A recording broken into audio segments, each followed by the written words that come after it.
Hello दोस्तों, chapter number 67 में हमने देखा था कि गिज़लिन डेस्मोंड से जीतने के बाद कार्डेनिया राजधानी में आता है। वहां पर मार्कस ब्रैंडफोर्ड नॉर्दर्न रीजन का कमांडर बनाने के बदले में गिज़लिन के सामने एक शर्त रख देता है कि तुम्हें सबसे पहले तुरियन किंगडम जाना होगा, वहां के मॉन्स्टर्स को मारना होगा, उसके बाद ही तुम्हारे कमांडर बनने के बारे में सोचा जाएगा। अब इस चैप्टर की शुरुआत में हमें वही सीन दिखाया जाता है जहाँ पर गिज़लिन राजधानी से तुरियन किंगडम की तरफ निकलने वाला है। तभी रोज़लिन इससे बात करने के लिए आती है और बोलती है कि तुम निकल रहे हो तुरियन किंगडम के लिए। तब गिज़लिन कहता है कि हाँ, मुझे जाना होगा जैसा कि मार्कस ने ऑर्डर दिया है।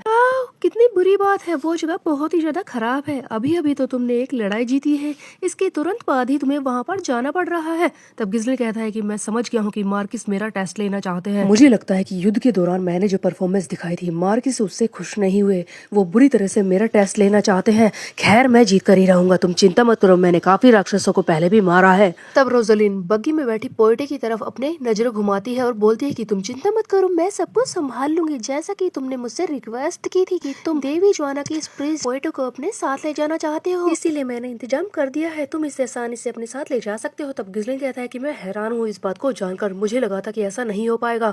वैसे भी मैं जानता हूँ कि तुम मेरी गार्डियन हो, लेकिन किसी प्रीस्ट को अपने साथ ले जाना ये सख्त नियमों की बात है, इसे मेरे साथ कैसे आने दे रहे हैं। बेसिकली दोस्तों, पादरी कोई ऐसे बंदा नहीं होता जिसे कोई भी अपने साथ ले जा सकता है, इसके लिए नियम और कानून होते हैं।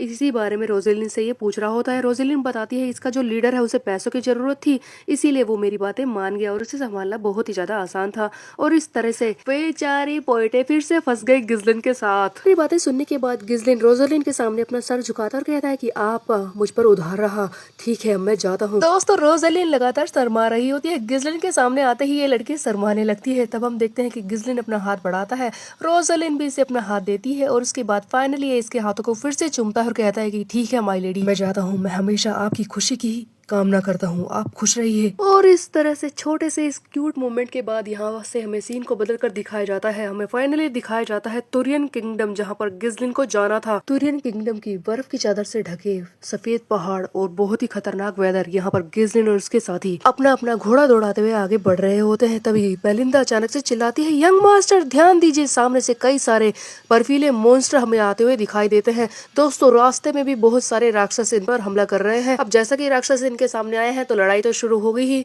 इनसे लड़ाई शुरू हो जाती है, मारकाट शुरू हो जाती है। कोट, बेलिंदा और लूकस जो चारों जने यहाँ पर आए हैं वो सारे इन मॉन्स्टर से मुकाबला करने लगते हैं, इन्हें काटने लगते हैं। लेकिन कोर की खुशी का तो ठिकाना ही नहीं है, वो चिल्लाता है कि कम ऑन राक्षसों, आओ मेरी तरफ, तुम्हें छोड़ूंगा नहीं। लेकिन दोस्तों, कोर के चिल्लाने से बेलिंदा इरिटेट हो जाती है और इसके मुंह में अपना वो रस्सी वाला हुक डालती है और इसे खींचकर घोड़े से नीचे गिरा देती है। कुछ ही सेकंड्स में लड़ाई खत्म हो जाती है, ये घोड़े पर आगे बढ़ने लगते हैं। तब कोर बेलिंदा पर चिल्लाता है कि तुमने ऐसा क्यों किया, पागल हो गया, मेरे मुंह में हुक क्यों डाला? जिस पर बेलिंदा कहती है कि अगली बार तुमने अपना मुंह खोला ना, देखना मैं क्या करती हूँ। तब कोर आगे बोलता है कि हाँ, जब से हम यहाँ पर आए हैं कितने सारे मॉन्स्टर से हमें लड़ना पड़ा है, लगातार कई सारे जंगली जानवर हमारी तरफ बढ़ रहे हैं, ये जगह तो बहुत ही ज्यादा खतरनाक है, यहाँ पर तो इतने ताकतवर जानवर है कि इनके सामने तो हम रेंगने वाले कीड़े हैं। तब लूकस कहता है कि ओह, तो तुम्हें ये बात पहले से ही पता थी, तब भी तुम हमारे साथ आ गए, तो मैं तुम्हें क्या कहूँ, समझदार या फिर बहुत ही ज्यादा बेवकूफ। ये सारी बातें हो रही होती है। फाइनली गिज़लिन जहाँ पर जाना चाहता था उस जगह पर पहुंच जाता है, लेकिन तभी वहां से सीन को शिफ्ट करके दिखाया जाता है।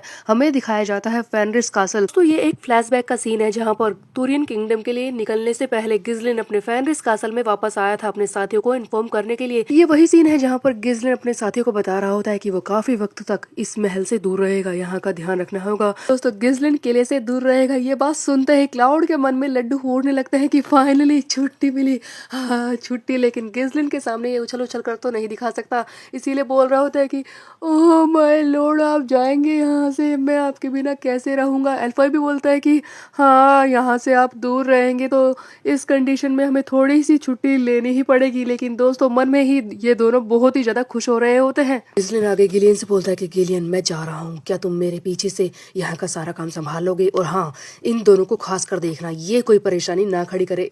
इसका इशारा क्लाउड और एल्फॉय की तरफ होता है। गिलियन गिजलिन के पीछे से टेरिटरी को संभालने को तैयार हो जाता है। तब गिजलिन आगे बोलता है कि मैं यहाँ से जा तो रहा हूँ, लेकिन बात यह है कि डेस्मोंड वो अभी भी चाले चलने से बाज नहीं आएगा। देखो, मैंने मार्कस ब्रैनफोर्ड से रिक्वेस्ट करके रॉयल आर्मी की एक टुकड़ी यहाँ पर बुलवा ली है, जो कि अब फेनरिस और डेस्मोंड की सीमा पर पहरा दे रही है। लेकिन बात यह है कि इससे ज्यादा कुछ होने वाला नहीं है। हो सकता है कि वो हमला करने की कोशिश ना करे, लेकिन और परेशानी खड़ी कर सकते हैं।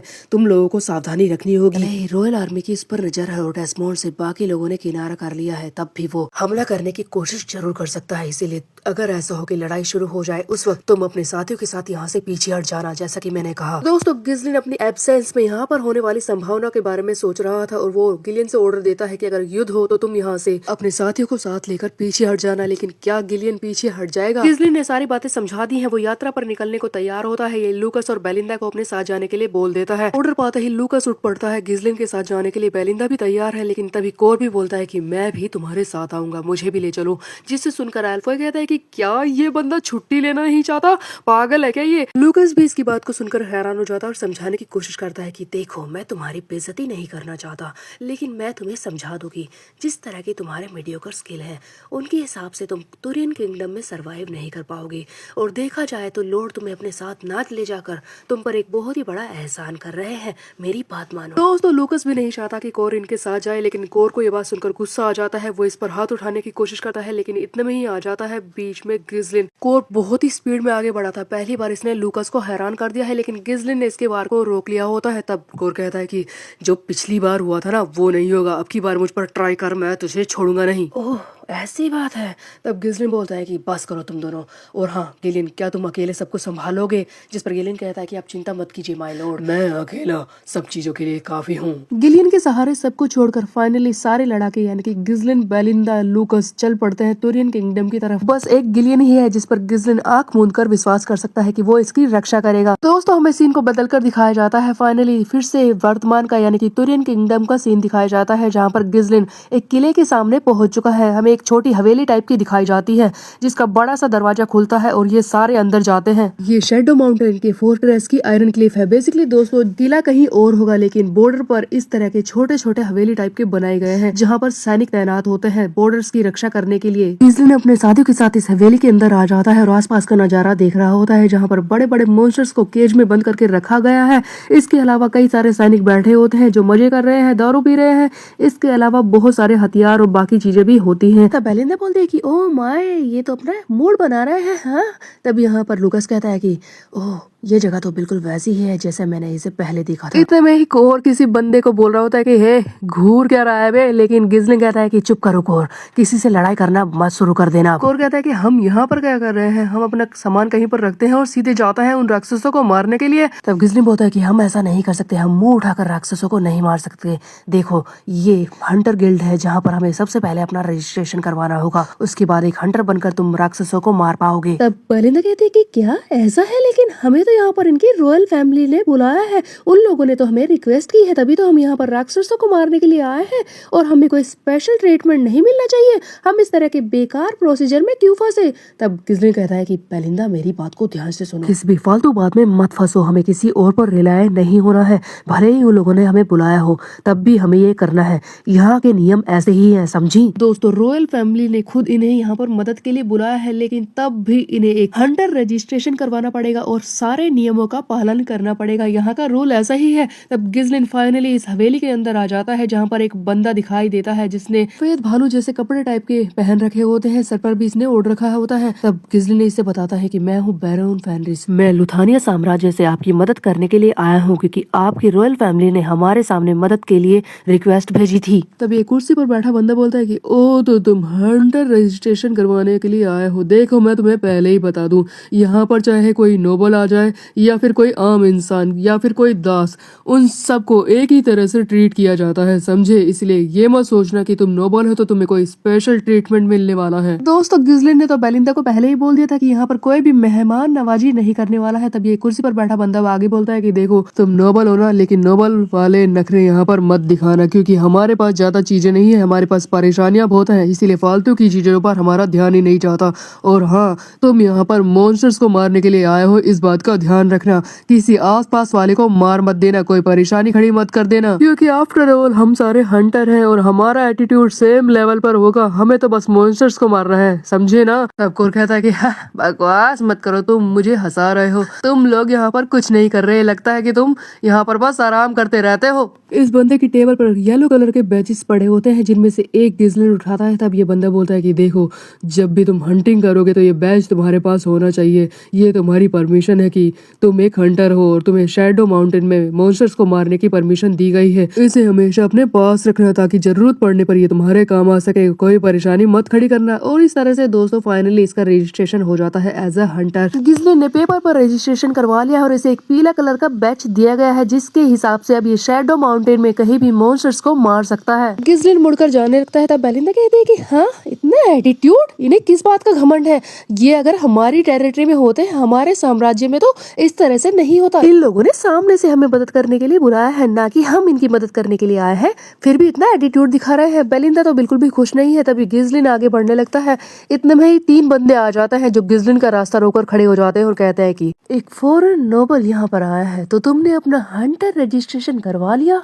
अचानक से 3 बंदे रास्ते में खड़े हो चुके हैं, जिनका मुंह ढका हुआ है और वो जानबूझकर गिज़लिन से बात करने की कोशिश कर रहे होते हैं। तब कोर कहता है कि हाँ, रास्ते सेट हो, फालतू लोगों के लिए हमारे पास वक्त नहीं है, और वो वहां से जाने लगता है। तभी तीनों में से बीच वाला बंदा अपने मुंह पर से कपड़ा हटाता है और कहता है कि मैं हूँ आयरन क्लिफ का किंग डॉन कैट, और मैं एक ऐसी एसोसिएशन से बिलोंग करता हूँ जो कि हंटर के नियमों और उनकी जरूरतों की रक्षा करता है। दोस्तों ये बंदे तो गिज़लिन और उसके साथी से जानबूझकर चेप हो रहे थे। तब कोर कहता है कि हाँ, कहीं भी चले जाओ, लेकिन एक ना एक तो ऐसा मिल ही जाता है जो खुद को राजा बता रहा होता है। ये भी उनमें से एक गधा है, डॉन कैट नाम का।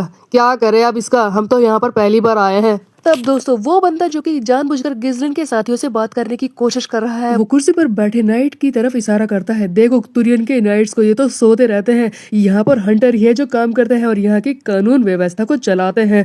तो मैं सोच रहा था कि तुरियन किंगडम के नाइट तो तुम्हारी कोई मदद करने वाले नहीं है, चलो मैं ही मदद कर देता हूँ। हमारी तो एसोसिएशन ही ऐसी है, हम बाहर से आने वाले हंटर्स की मदद करते हैं। तुम हमें थोड़े से पैसे दे दो हमारे साथ जुड़ने के लिए, उसके बाद यहाँ पर तुम्हें आराम से हम रहने देंगे। मैं नहीं चाहता कि तुम लोग बेकार की लड़ाई में पड़ो। तुम हमसे बेकार की लड़ाई में तो नहीं उलझोगे ना? वैसे भी तुम्हें राक्षसों को जरूर मारना होगा। दोस्तों ये 3 बंदे कहीं से मुंह उठाकर चले आए और जानबूझकर गिज़लिन के साथियों से चेप होकर इनसे कह रहे हैं कि हम तेरी मदद कर देंगे और तुम्हें फीस दे दे इसके बदले में। आई मीन मान न मान, तू मेरा मेहमान। ये जानबूझकर इसे परेशान कर रहे होते हैं, लेकिन अब गिज़लिन क्या करेगा? जानबूझकर गिज़लिन के साथियों को धमका रहे होते हैं कि पैसे दे दे वरना तुम मारे जाओगे, यहाँ पर परेशानी खड़ी हो जाएगी।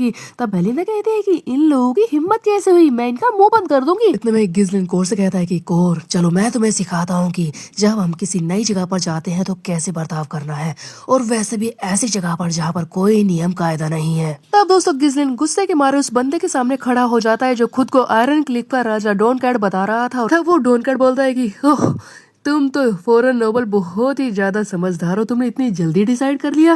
खैर तुमने अच्छा फैसला किया, वैसे भी हम यहाँ पर ऐसे काम करते ही रहते हैं, जो भी नया आता है वो हमें पैसे देकर ही जाता है, वरना हम उसे जीने नहीं देते। लेकिन दोस्तों गिज़लिन इतनी बातें किसी की कहाँ सुनने वाला था। गिज़लिन को बहुत ही ज्यादा गुस्सा आ चुका है, वो जोर से इस बंदे के मुंह पर पंच मारता है और यहीं से लड़ाई शुरू हो जाती है। गिज़लिन के एक घूसे से ही वो आयरन क्लिफ का सो को राजा बहुत ही दूर जाकर गिरता है। तब गिज़लिन कहता है कि बातों से पहले फीस आती है, जो कि यहाँ पर कौन स्ट्रॉन्ग है ये डिसाइड करती है, समझे? ये लातों के भूत है, बातों से नहीं मानने वाले, सबक सिखा दो इन्हें। और दोस्तों गिज़लिन ने पहली बार तुरियन किंगडम में आकर यहाँ के बंदों से भी पंगा ले लिया है, इन्हें ठोकना शुरू कर दिया है। अब आगे होगा क्या, किस तरह से ये मॉन्स्टर्स को मारेगा, कौन सी परेशानी इसके सामने आएगी, ये सब हम देखेंगे नेक्स्ट चैप्टर में। तब तक के लिए मेरे चैनल को सब्सक्राइब कर ले, बेल के आइकन को प्रेस पर। मिलता है, बाय बाय दोस्तों।